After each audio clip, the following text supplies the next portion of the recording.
Sa mga unang taon ko sa Negosyo University as a coach, naniwala ako na kung ibibigay ko yung mga tamang tools and information, kikilos ang tao. So every time na may mag-enroll nang hindi nag-i-implement, nag-assume agad ako na maybe kulang yung ginawa ko o yung effort ko. Na dapat mas maganda pa ang content.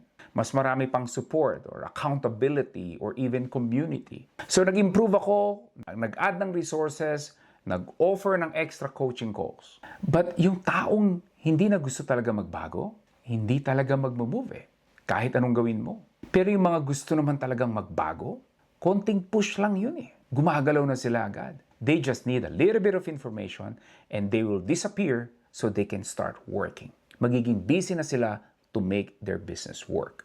So, doon ko na-realize, hindi ito tungkol sa resources. Hindi ito tungkol sa tools. It was about where their mind was before they ever started. Same thing sa pamilya mo, sa mga kaibigan mo. May mga taong bibigyan mo ng opportunity and they'll make sure that they won't waste it.